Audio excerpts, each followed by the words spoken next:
Это специальный выпуск новостей в студии Саид Ахмадов. Здравствуйте. Рамзан Кадыров вместе с соратниками побывал на кладбище в родовом селении Цинтарой. Здесь они посетили могилы отца первого президента Чеченской республики Ахмада Хаджи Кадырова, брата, племянника и других родственников. Хафиз Хамзат Кадыров прочитал над могилой своего дедушки суру священного Корана. Также глава республики побывал на могилах соратников и односельчан, погибших в борьбе против терроризма и экстремизма. Присутствующие прочитали дуа за всех умерших. 73 года исполнилось со дня одного из самых трагических событий в истории нашего народа – депортации чеченцев и ингушей. Сотни тысяч человек были выселены со своей родины и долгие годы провели на чужбине. Вот что написал Рамзан Кадыров на своей официальной странице Инстаграм. 23 февраля 1944 года чеченский народ был погружен в скотские вагоны и депортирован в Сибирь и бескрайние степи Средней Азии. Больше половины чеченцев погибло от холода, голода, эпидемии и произвола властей. Только в 1959 году чеченский народ достиг численности, которая была в 1939 году. Нашу республику упразднили, разделили на лоскутки, породив проблему на многие и многие десятилетия. Народ лишился жилья, имущества, архивов, бесценных реликвий. За 13 лет сибирской ссылки хозяйство чеченцев разрушили или разобрали на стройматериал, имущество разграбили. Иосиф Сталин, да будь он 1000 раз проклят, хотел стереть с лица земли наш народ и память о нем. Но и на его душу нашлась тройка, которая укоротила жизнь тирана. Тысячи и тысячи чеченцев защищали Кавказ, Сталинград, Москву, прорывали блокаду Ленинграда, брали Кёнигсберг и Берлин, освобождали Варшаву, Киев, Прагу и Вену. В благодарность за это Сталин расправился с чеченским народом. Любая война в мире сопровождается всплеском преступности. Так было 1000 лет назад, в годы Великой Отечественной войны. Так происходит и в наши дни. Действиям уголовников была дана политическая окраска вместо того, чтобы наказать конкретных виновных. Доподлинно известно, что среди десятков тысяч воюющих в рядах гитлеровцев, бывших граждан СССР, не было чеченцев. Мы твердо убеждены, что подобные события никогда не повторятся впредь. А те, кто и сегодня стремятся героизировать Сталина, приписать исключительно ему одному победу в Великой Отечественной войне, следует вспомнить, что на фронтах и в тылу погибли десятки миллионов человек. Это они победили фашизм, а не Сталин. Первый президент Чеченской республики, герой России Ахмад Хаджи Кадыров 50 лет спустя ценой собственной жизни спас чеченский народ от полного уничтожения, взял на себя ответственность за судьбу нации. В 1944 году такого лидера не нашлось. Да смилостивится Аллах над нашими родными и близкими, павшими в годы сталинских репрессий.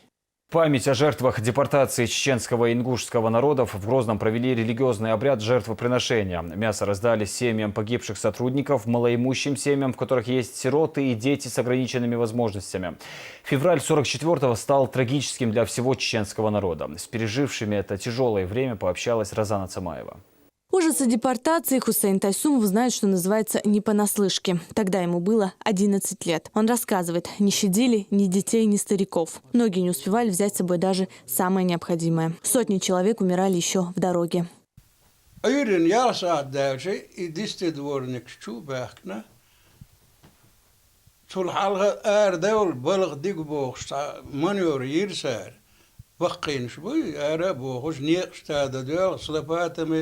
دول بوخش ليلا دينا يو أشعرن شو بحكي بيزلبات ودوا وخدي تدوش لو در شيلير كون بلموت ير هيتين تارن وديوقع وحوش يشوتش عيرن دي نوما دوتش يبخينش شابك إشلاتير صوت يا إيش دابين صوت يا زودري بيرشي أخسر أربيغر لختحال بيغنا إيش واخوشي. А те, кто выжил в дороге и добрался до пункта назначения, встретился с еще большими тяготами. Голод убивал тогда тысячи спецпереселенцев. Условия проживания оставляли желать лучшего.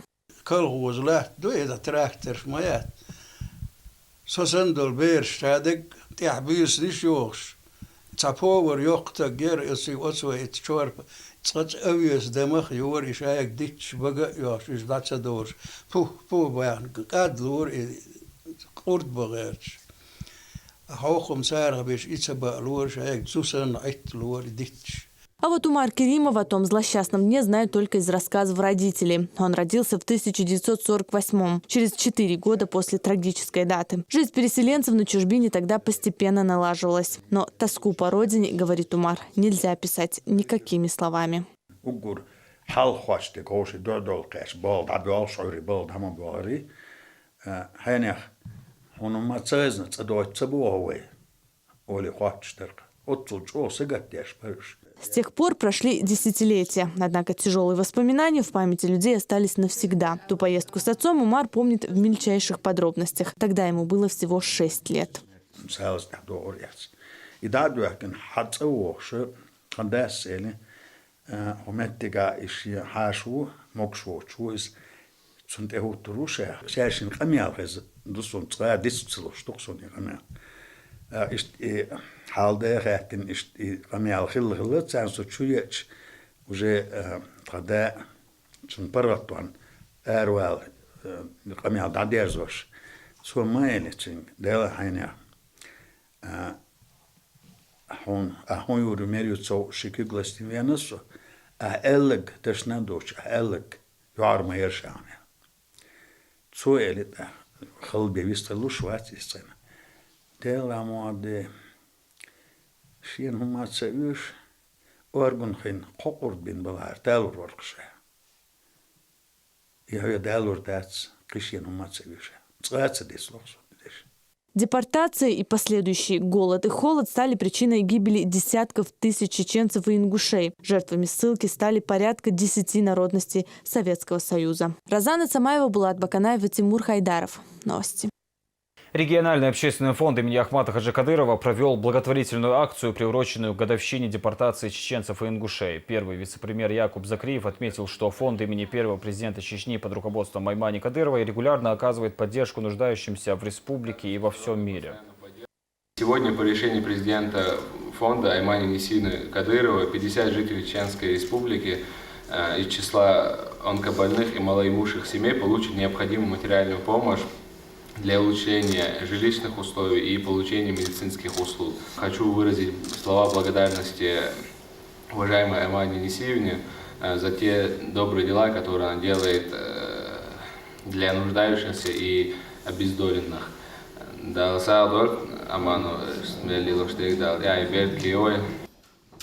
Помощь получили 50 остро нуждающихся жителей Чечни и Ингушетии. Многим из этих людей диагностировали тяжелые заболевания. Длительное и дорогостоящее лечение им не всегда доступно, поэтому помощь фонда Кадырова – надежда на реабилитацию и выздоровление.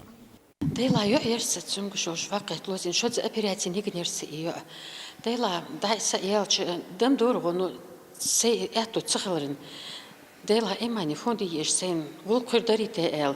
Си уверенно ёжи энерса оз дела хич осон вулкыл онсат эра. Да саг дол массари имани рамзан. Беш операция есть, а порог сердца хватит нет фонда. Москва дал что обратиться в Венеру фонде.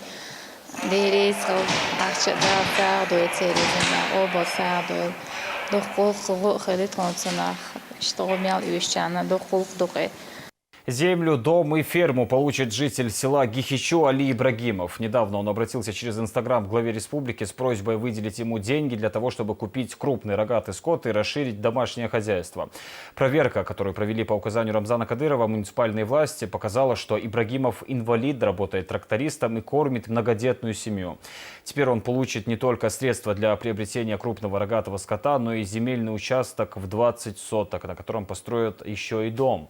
Все расходы оплатит региональный общественный фонд имени Ахмата Кадырова. Будущая ферма Ибрагимова будет находиться на окраине села Гихичу. Муниципальные власти вместе с Ибрагимовым уже осмотрели место будущего строительства, а также определили сроки. Региональный общественный фонд имени Ахмата Хаджи Кадырова провел благотворительную акцию и в Шилковском районе. Помощь была оказана ветеранам Великой Отечественной войны, труженикам тыла и семьям погибших сотрудников. Ну а в центральной мечети района богословы провели религиозный обряд чтения Мавлида.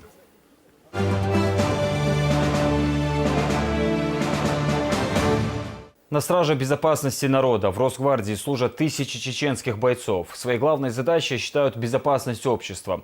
Зелимхан Масаев работает в органах уже 15 лет и, несмотря на потери, которые ему пришлось пережить, оставлять работу не собирается. Слово Элине Дадаевой.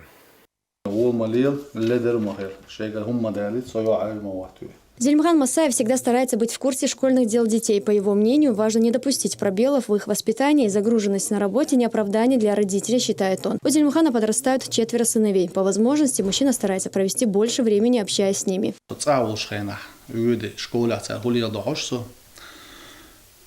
Классный руководитель, учителя, тяга, вот телефон, телефон, любом юшхена. Там я делам пока цадол тяга, тяг телефон тух, больше телефон тух, свеку эллакар гулили нахаж, соцавушхена, вахуш бой, тяцайны камелдо, ворилаш юаж маватюлаш вош, год тершт юмдох, бужбер ду, там на уасан тевояттан нешие там цаэритан хилам хулцери са детский стычк шуйц алатер са доудахум изам хумадайсер ну пока са юааж ваатер момдайса сун хадия. А вот слабой половине семьи Масаевых возвращение Зелимхана – целое событие. По долгу службы мужчине редко удается быть в кругу семьи. Он работает командиром 2-й оперативной роты Федеральной службы Росгвардии по Чеченской Республике. Женщины знают, защита Отечества – главный долг истинного патриота. К выбору такой профессии единственного сына Исита отнеслась с пониманием, хотя и делится, что каждый раз волнуется и с замиранием сердца ждет его.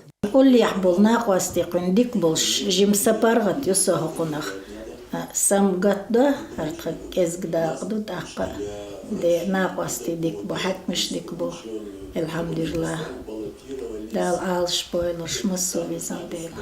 Работать в структурах и защищать людей была мечтой детства, делится Зелимхан. Впервые в руки оружие он взял в 2002 году. Тогда он устроился на работу в правоохранительные органы. Как вспоминает мужчина, это было тяжелое и неспокойное время. Время хаоса и неопределенности, где народ нуждался в защите больше всего. И они ее нашли в лице первого президента Чеченской Республики Ахмата Хаджи Кадырова. Военная милиция, структура военных подха, так жимош дуинда военный, форм дух языком. Так школа чех вашена, нас выбрать на кое структуре урусуа. Таму ваня гайтен Ахмад Хадж. Дину шена, цу муле военха, цу хулир воен. Цана перестана примерно раз хашигерс ту шраки шуя шена. Цигуеде. Цуюрта и перестрелка царяч, хечана, перестрелка царяч лела.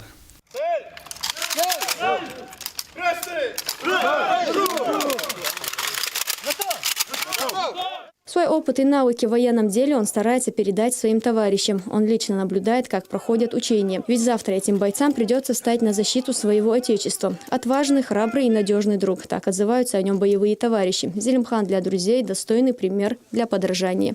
Зелимхан, халха янус освал Зелимхан. Ял хорш вокку Зелимхан споручит цадин. Командир халха эр вякна усобал.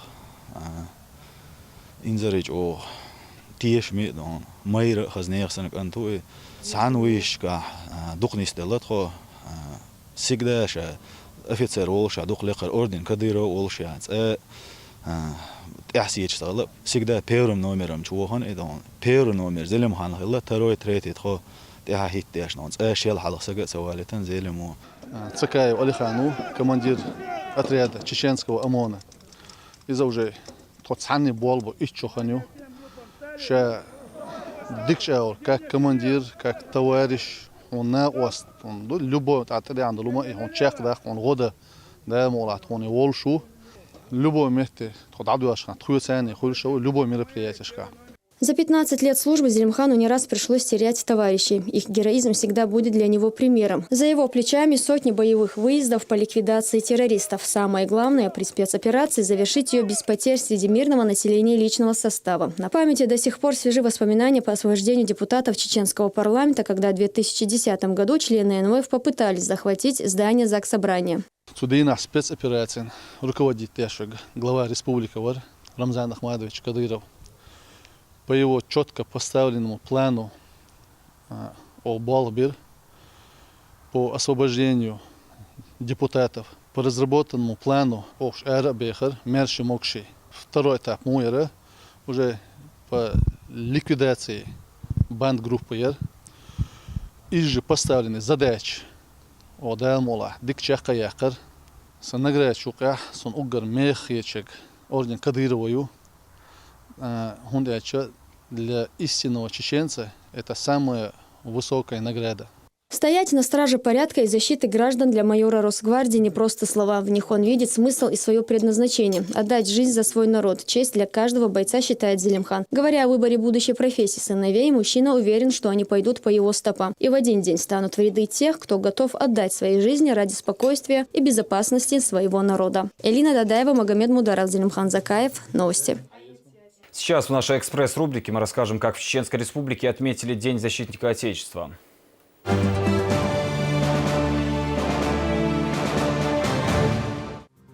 В центре Грозного официальные лица возложили цветы к стеле «Город воинской славы». Мэр столицы Муслим Хучиев отметил, что мы должны быть благодарны защитникам Отечества за мирное небо над головой.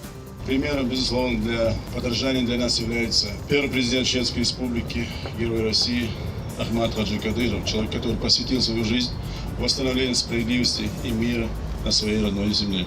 Он оставил нам верный путь, по которому мы идем, под руководством нашего лидера, героя России Рамзана Ахматовича Кадырова. Рамзан Ахматович своими поступками доказал всем, что готов пожертвовать собственной жизнью ради целостности страны и мира на нашей земле. Именно таким должен быть защитник своей отчизны, готовым пожертвовать самым ценным для того, чтобы твой народ не знал ни войн, ни бед, ни лишений. Уверен, что каждый из нас, подобно нашему лидеру, без колебаний станет на защите своей отчизны. Защитников Отечества вспоминали сегодня в Министерстве по национальной политике, внешним связям, печати и информации. Здесь были представители власти, общественности и молодежь. Говорили о героических поступках наших соотечественников, которые сражались на фронтах Великой Отечественной войны. Прозвучали патриотические песни в исполнении военного оркестра 46-й ордена Жукова, отдельной бригады оперативного назначения внутренних войск МВД России. От имени нашего министерства, Министерства Чеченской Республики по национальной политике, внешним связям, печати и информации, всех защитников Отечества, и женщин, и мужчин, и стар, и млад, чтобы каждый знал, что слово «чеченец» является великим синонимом защитника Отечества. Поэтому каждого чеченца, каждого россиянина мы от имени нашего министерства поздравляем с великим днем, с Днем защитника Отечества. В праздничном мероприятии в Алханкале приняли участие руководство района и духовенство, сотрудники полиции, активисты молодежных движений и школьники. Вспоминали как подвиги героев, воевавших в годы Великой Отечественной войны, так и тех, кто защищал родину в новейшей истории. Местные артисты подготовили концертную программу. В Шатое также прошли праздничные встречи. В районном доме культуры прошла и своего рода выставка. Авторы этих рисунков – школьники. Тема – герои Великой Отечественной. Ветеранов поздравили в Шилковском районе. Глава района отметил, что этот праздник каждый год проходит с особым трепетом. Здесь вспоминали, через какие трудности пришлось пройти предкам, чтобы потомки могли жить в мире. В Курчелойском районе также прошли празднования. В Доме культуры собрались местные жители. На сцене выступали творческие коллективы. Здесь звучали патриотические песни и стихи. Главным гостям, участникам афганской войны, глава района вручил грамоты. Защитников Отечества чествовали и в Урус-Мартане. В праздничном мероприятии приняли участие официальные лица, представители общественности и активисты патриотических движений. Собравшиеся отметили, что каждый должен помнить подвиг павших.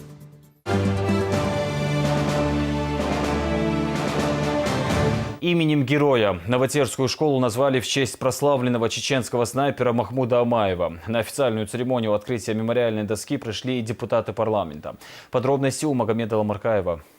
Имя Махмуда Амаева знает почти каждый житель Чечни. Нет такой школы в республике, в которой не рассказывали бы о его подвиге на фронтах Великой Отечественной. На счету советского снайпера 117, а по другим данным 194 уничтоженных немецких солдат и офицеров. Был награжден орденом Красного Знамени и медалью за боевые заслуги. На церемонию открытия мемориальной доски в его честь в Новотерской начальной школе сегодня пришли депутаты парламента республики, руководители администрации Наурского района, родственники и односельчане. Подвиг Махмуда служит примером для всех нас, как нужно защищать свою страну, если в наш дом придет враг. Хочу сказать, что присвоением этой школе имени Махмуда Амаева мы отдаем дань памяти всем тем, кто погиб в той войне, защищая нашу землю.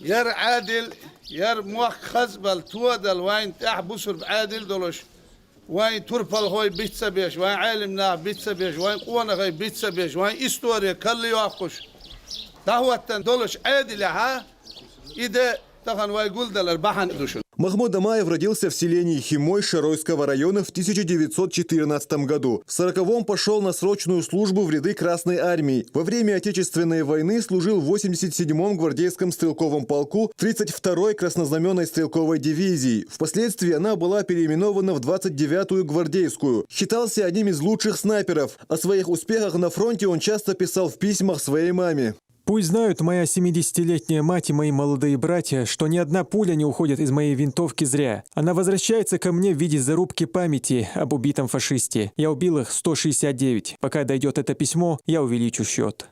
Последнее письмо с вестями о Махмуде Амаеве в село Химой пришло 1 мая 1943 года. В нем содержалось: «Ваш сын, гвардии старший сержант Амаев Махмуд, в бою за социалистическую родину, верный воинской присяге, проявив геройство и мужество, погиб 22 февраля 1943 года. Похоронен в деревне Лукьянцево Гжатского района». Дело в том, что жители высокогорного Химоя, в то же время представители одноименного тейпа, к которым относится Амаев, во время переселения чеченцев на равнину часть региона в основном обосновались здесь, в Новотерском. Поэтому с уверенностью можно сказать, что прославленный чеченский снайпер, хотя и не жил здесь, но имеет к этому селу прямое отношение. И то, что школа названа его именем, тоже не случайно.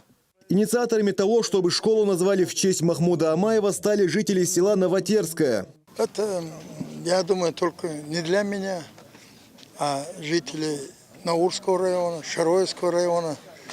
Это человек, который отдал жизнь за Советский Союз.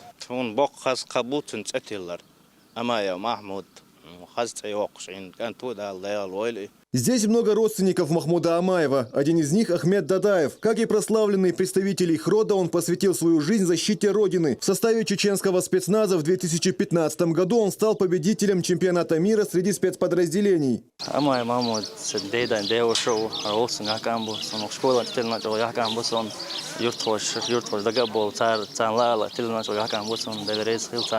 В этой начальной школе учатся 350 ребят. И каждый из них, как никто другой, знает о биографии Умаева буквально все. Это была мечта нескольких поколений. Это возрождение патриотизма.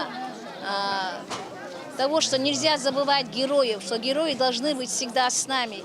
Они вечно в наших сердцах. Мы должны быть достойными этих героев. Не забывать, что они отдали самое дорогое – жизнь ради процветания, ради будущего, ради счастливого детства, ради мирного неба над головой. Мне очень приятно, что нашу школу назвали его в честь его имени. Он был великим человеком, он убивал фашистов, защищал свою родину. Снайпер вар, фашист шбейна, а с гордостью дацун. Торжественная церемония открытия мемориальной доски завершилась награждением отличившихся за содействие в увековечении памяти Махмуда Амаева. Также были отмечены родственники прославленного чеченского снайпера. Магомед Ламаркаев, Мансур Саев, Зелимхан Закаев. Новости. В Грозном прошло командное первенство общества «Динамо» по стрельбе из боевого табельного оружия. Мероприятие приурочили ко Дню защитника Отечества. За первое место боролись сотрудники 12 ведомств. Участники разбились на команды, где в каждой были по 3 человека, включая девушек. За меткими стрелками наблюдала Луиза Хатуева. У вас 1 минута времени для снаряжения магазина 3 патронами и попробовать холостой спуск. Пистолет вставили в рукоять. Дослали патрон в патронник. Огонь! Прицелиться и крепко держать пистолет в руке. О правилах безопасности и технике пользования оружием сотрудники подразделений знают все. Каждое действие выполняется строго по команде судьи. На этом первенстве по тактической стрельбе команды 12 ведомств. Это органы безопасности и правопорядка. Сотрудникам и служащим разъяснены требования, как себя вести на огневом рубеже, как себя вести во время выполнения упражнений или стрельб, и также при осмотре мишеней. В каждой команде по 3 участника, среди них обязательно девушка. Дистанция до мишени 25 метров и всего 10 выстрелов, чтобы показать меткость и профессионализм. На само оружие полагаться не следует, говорят специалисты. Успех только за стрелком. Ведь каким бы идеальным ни был инструмент, мастер ценнее. Общество «Динамо» призвано проводить именно мероприятия, спортивные мероприятия среди коллективов физических культур, правоохранительных органов и безопасности нашей республики. проводя вот такого рода мероприятия, мы как бы служим повышению спортивного мастерства сотрудников органов безопасности и правопорядка и повышению профессионального уровня сотрудников. С оружием Дагмара Исаева управляется не хуже, чем на кухне. Вот уже 14 лет. Это один из главных предметов в ее женской сумке. Но оттачивать свои навыки девушка начала относительно недавно. Очень долго не стреляла. Лет 10 была, так знаешь, иногда ходила на стрельбу. А года 3 назад начала попадать и заинтересовалась. Стала чаще тренироваться. Каждый раз стрелять как первый, последний раз. Каждый выстрел должен быть как единственный. И огонь, и вода, и медные трубы для защитников правопорядка – привычное дело. Но сегодня волнение и любопытство скрыть им не под силу. Судейская коллегия подсчитывает баллы. И вот результат. Постоянным лидерам таких состязаний, сотрудникам ФСБ, не хватило 20 очков. Они уступили первое место сотрудникам транспортной полиции. У них 234 балла. Третье место за пограничным управлением. Прошедшие 2 года у нас мы участвовали в данных соревнованиях. Занимали только 2-е места. Всегда ФСБ нас выигрывал. Полковником полиции Тагиром Али Уайсовичем была поставлена задача выиграть, привезти кубок. Всем участникам вручили грамоты, кубки, медали и ценные подарки. Такие соревнования не только повышают уровень подготовки, но и сплачивают правоохранителей. Луиза Хатуева, Хава Жамунаев и Ислам Расуев. Новости. Гостеприимный и Грозный. Жители из разных регионов России отмечают День защитника Отечества в чеченской столице. Гостей особенно впечатляет архитектура. Город становится все популярнее среди любителей путешествовать. Зура Саламова продолжит. Этот день они выбрали не случайно – День защитника Отечества. Об этой дате город «Воинская слава» может рассказать многое. Памятники героям Отечественной войны, боевая техника и вечный огонь как напоминание о событиях тех лет. В мемориальном комплексе «Аллея славы» имени первого президента республики Ахмата Хаджи Кадырова Вячеслав и Елена Крымовы смогли поближе узнать подвиги славных сынов чеченского народа. Супружеская пара из Санкт-Петербурга любит путешествовать. В этот раз туристы с богатым опытом выбрали Грозный и, говорят, не прогадали. Одна из самых таких интересных и познавательных экскурсий, которые у нас были за последние годы. И, честно говоря, очень рады, да, то есть то, что мы увидели на сегодняшний день, это цивилизованные люди, очень интересные в общении, гостеприимные. Здорово. Для нас это что-то новое, очередная новая страничка в нашей жизни. Только в этот праздничный день экскурсию начинают именно с Аллеи Славы и лишь потом направляют в центр города. Далее наш маршрут пролегает по проспекту имени Владимира Владимировича Путина, остановка туристско-информационный центр. Одной из самых приятных экскурсий, говорят гости, это сувениры. Каждый из туристов хочет увезти с собой частичку Грозного. Магнитики с изображением центральной мечети «Сердце Чечни», кружки с надписями «Я люблю Грозный», на память себе, а что-то подарить родным и близким. Чувство завораживающее. Очень нравится ваша национальность вообще, как вы одеваетесь, ваша культура, все традиции ваши очень все нравится. Доброжелательные люди. Вообще все очень нравится. Ваша республика доброжелательная. То, ради чего приезжают многие. Здесь туристы просто не выпускают фотоаппараты из рук, осматривая каждую деталь главной достопримечательности республики. У людей очень много вопросов. Они задают истории касательно не только сегодняшнего дня, но и прошлых лет. Также новейшая история очень интересна людям. География абсолютно разная, начиная от Мурманска и заканчивая Камчаткой. Люди разной возрастной категории, но в одном они абсолютно солидарны в том, что Грозный отстроили, республика созидает, и сюда ехать страшно только тому, кто еще не был. Отметить День защитника Отечества в республику приехало около 150 туристов. За день они осмотрели не только столицу, но и другие города Чечни. Знакомились с местными жителями, многие обещали вернуться, но уже с друзьями и родными. Зура Саламова, Халид Мусаев, Джамлы Хаджалиев. Новости.